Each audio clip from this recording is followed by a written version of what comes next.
पता है कि दिवाली आ रही है और ये जो 12 तारीख है, इस 12 तारीख की दीपावली है। दीपावली के दिन कौन सी साधना करनी चाहिए, कौन से मंत्रों का जप करना चाहिए, बहुत सारे बच्चों का ये प्रश्न बार बार आया है। तो आज की वीडियो में आपको बताऊंगा कि कैसे आप दिवाली के दिन मंत्र जप कर सकते हैं, कोई साधना कर सकते हैं। क्योंकि ये जो साधना होती है दिवाली की, ये 3 दिवस भी होती है, 2 दिवस भी होती है और 1 दिवस भी होती है। यानी 3 दिन भी, 2 दिन भी और 1 दिन भी। एक दिन की साधना होती है जो 12 तारीख की दीपावली है, अमावस्या की रात। तो अगर एक दिन की साधना करनी है तो दीपावली की रात में मंत्र जप करने होगा। अगर 2 दिन की साधना है तो छोटी दिवाली और बड़ी दिवाली दोनों की रात में आपको साधना मंत्र जप करना होगा। और अगर 3 दिन की साधना है तो छोटी दिवाली से 1 दिन पहले, यानी कि बड़ी दिवाली से 2 दिन पहले आपको 3 दिन की साधना करनी होती है। और आप यकीन मानिए दीपावली का जो दिन होता है, क्योंकि दीपावली के दिन अमावस्या है और अमावस्या पे क्योंकि महाकाली की शक्ति भी जागृत होती है, साथ साथ में पितरों की शक्ति भी जागृत होती है और भी बहुत बहुत ही दैवी शक्तियाँ जागृत होती हैं। तो दीपावली पर की गई कोई भी साधना बहुत जल्दी फलित होती है। यहाँ तक कि मैंने आपको बताऊँ, जैसे ग्रहण काल पे जो लोग मंत्र करते हैं, अभी कई बच्चों ने चंद्र ग्रहण पे मंत्र जप किया था, उन्होंने मंत्र जप किया, हनुमान चालीसा की या कुछ भी किया, जितना प्रभाव चंद्र ग्रहण पर रहता है उससे आप ये लगा लीजिए 10 गुना प्रभाव दीपावली और होली के दिन रहता है। क्योंकि दीपावली और होली का जो योग होता है वो इतना पवित्र होता है और इतना शक्तिशाली होता है, क्योंकि देवी ऊर्जाएं बहुत ज़्यादा तीव्र वेग से हमारे आसपास घूम रही होती हैं। और एक बात और बता दूं आपको, यदि दीपावली का दिन ही नेगेटिव शक्तियों का भी बहुत ज़्यादा वर्चस्व रहता है, इसलिए नकारात्मक शक्तियों का भी आपके आसपास गमन रहता है इस समय पर। तो दीपावली के दिन नेगेटिव शक्तियाँ भी बहुत जल्दी ज़्यादा रहती हैं और पॉजिटिव शक्तियाँ भी बहुत ज़्यादा रहती हैं। पर अगर आप सात्विक रूप से साधना करते हैं किसी भी देवी देवता की, तो सकारात्मक शक्तियाँ आकर्षित होती हैं और आप पर कृपा करती हैं। कुछ लोग दीपावली के दिन ही तंत्र करते हैं और कई बच्चों पे ऐसा भी होता है कि जैसे जैसे दीपावली पास आएगी वैसे वैसे उनकी शारीरिक पीड़ाएँ बढ़ती जाएंगी। क्योंकि जिसने तंत्र किया है वो तंत्र अपने प्रभाव पर, पूर्ण प्रभाव पर रहता है।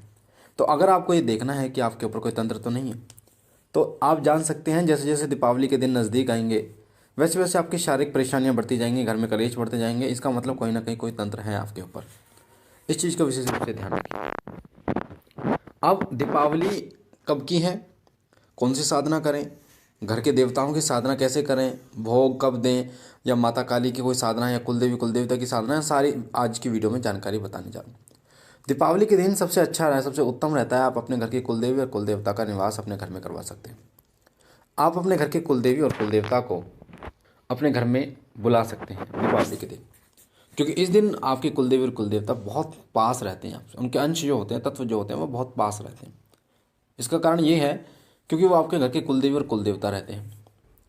जो आपका है वो तो आपके जितना हो उतना पास रहेगा इस समय पर। साथ ही इसमें घर के देवता जो होते हैं, पितृ जो है, उनकी भी साधना आप कर सकते हैं, पितरों की भी साधना। पर इसमें डर ये रहता है कि कई लोग गलत तरीके से करते हैं तो और जो प्रेत होते हैं ना आसपास के, वो भी आ जाते हैं। तो इसलिए मैं पितृ साधना बताता नहीं दीपावली की। ये उन लोगों को करनी चाहिए जो लोग साधक हैं, जो लोग जानते हैं, घेरा रक्षा मंत्र सब चीज़ें जानते हैं। साथ ही जो भोग है वो आपको छोटी दिवाली होती है शाम को देना होता है। अपने घर के पितरों का भोग, अपने इष्ट देव का भोग, कुलदेवी का भोग, कुलदेवता का भोग आपको देना होता है छोटी दिवाली की शाम को। बड़ी दीपावली पर भगवान श्री राम की या लक्ष्मी, भगवान गणेश और माँ लक्ष्मी की पूजा की जाती है। तो आप अपने जो घर के देवता हैं या इष्ट हैं उनका भोग छोटी दीपावली पर देंगे, ठीक है। और कुलदेवी और कुलदेवता के लिए जो साधना करेंगे आप, उसमें जो दीपक जलाएंगे वो चौमुखी दीपक, मिट्टी का दीपक जलेगा, सरसों के तेल का चौमुखी दीपक जलेगा। और क्योंकि दीपावली के दिन प्रभु श्री राम का आगमन हुआ था, इसलिए इस समय पर प्रभु श्री राम और हनुमान जी की शक्तियाँ भी अपनी चरम सीमा पर होती हैं। अगर आपके इष्ट देव हनुमान जी हैं तो हनुमान जी के दूध प्राप्त करने का बहुत ही सुनहरा अवसर है दीपावली वाला। साथ ही दीपावली के दिन अगर आप मंत्र सिद्ध करना चाहते हो तो दीपावली की रात को 1 दिवसीय साधना के लिए शावर मंत्र बहुत जल्दी सिद्ध हो जाते हैं। मात्र 1100, अगर आप 1100 मंत्र किसी शावर मंत्र का जप करते हैं और उसका एक छोटा सा हवन करते हैं तो वो मंत्र जो है वो जागृत हो जाता है, कोई भी शावर मंत्र हो। तो बीज मंत्र भी अपने बहुत जल्दी सिद्ध हो जाते हैं इस समय पर। अगर 11,000 जप करते हैं ना बीज मंत्र का और हवन कर देते हैं तो बीज मंत्र अपने चरम सीमा पर पहुंच जाते हैं, अपनी ऊर्जा का वेग जो है वो बढ़ा लेते हैं। उसी तरीके से वैदिक मंत्र भी अगर आप 11,000 जप करते हैं तो 2-3 बार हवन करते हैं तो उसके बाद वो जागृत हो जाते हैं। जैसे ओम नमः शिवाय मंत्र है, ओम नमो भगवते वासुदेवाय मंत्र है, ओम क्रीम कालिकाय मंत्र है, ये सब मंत्र होते हैं जो वैदिक मंत्र होते हैं। या ओम गणपते नमः मंत्र है। एक बात और बता दूं, दीपावली के दिन आप गुरु मंत्र, आपका जो गुरु मंत्र है ना, अगर आप चाहते हैं कि आप गद्दी लगाना चाहते हैं, चौकी लगाना चाहते हैं, तो शाबर मंत्र जो गुरु मंत्र है, गुरु मंत्र की साधना सबसे उत्तम रहती है। गुरु मंत्र अगर आपका सिद्ध है ना, तो उसके पीछे सारे मंत्र चलते हैं, सारे देवता चलते हैं। तो कोशिश ये कीजिए, अगर आपने कोई साधना नहीं की तो सबसे पहले अगर आपके पास गुरु मंत्र है तो 11,000, कम से कम 11,000 की मात्रा में गुरु मंत्र की साधना कीजिए दीपावली की अमावस्या को। अमावस्या के दिन 5 बजे से मुहूर्त शुरू हो जाएगा, उसके बाद आप शुरू कर सकते हैं। ठीक है, दिन छिप जाता है 5 बजे के बाद, उसके बाद अपने अपनी साधना शुरू कर सकते हैं। 11,000 मंत्र, जैसे मैंने आपको बताया, 11,000 मंत्रों से आपको गुरु मंत्र का सिद्ध कर लेना है। और गुरु मंत्र आपका रक्षा मंत्र भी बनेगा, गुरु मंत्र ही आपको देवी शक्तियों को जागृत करने का भी मंत्र बनेगा।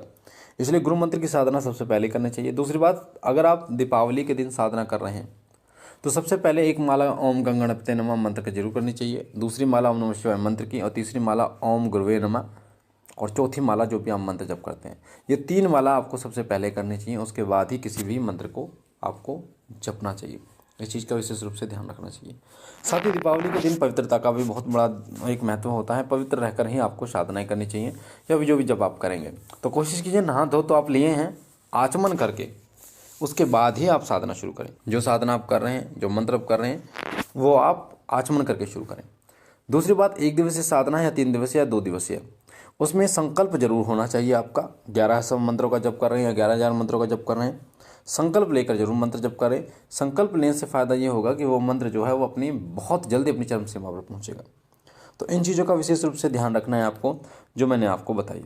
साथ ही जो आपको नियमों का पालन करना है वो है, जैसे ब्रह्मचर्य का नियम पालन करना है, शुद्धि का विशेष रूप से ध्यान रखना है आपको, और उस दिन बाल वगैरह नहीं काटने हैं, नाखून वगैरह नहीं काटने हैं, चीज़ का विशेष रूप से ध्यान रखिएगा। साथ ही तामसिक चीज़ों का बिल्कुल भी प्रयोग मत कीजिएगा, सात्विक चीज़ों का ही प्रयोग आप इस दिन करिएगा। ठीक है, बाकी अगर आपको कोई और साधना चाहिए, जैसे मैं आपको बताऊंगा हनुमान जी की साधना कैसे आप कर सकते हैं, और साथ ही माता काली की साधना इस समय पर, क्योंकि अमावस्या का दिन होगा तो माँ काली की साधना करना बहुत ही अच्छा रहेगा। माँ काली अमावस्या की देवी हैं और माँ काली का प्रिय दिन अमावस्या होता है। तो अगर आप माँ काली की साधना करते हैं 1 दिवसीय, तो माता काली बहुत जल्दी खुश होती है। और अगर आपका गुरु मंत्र ही माता काली का गुरु मंत्र है तो इससे अच्छी बात कुछ हो ही नहीं सकती।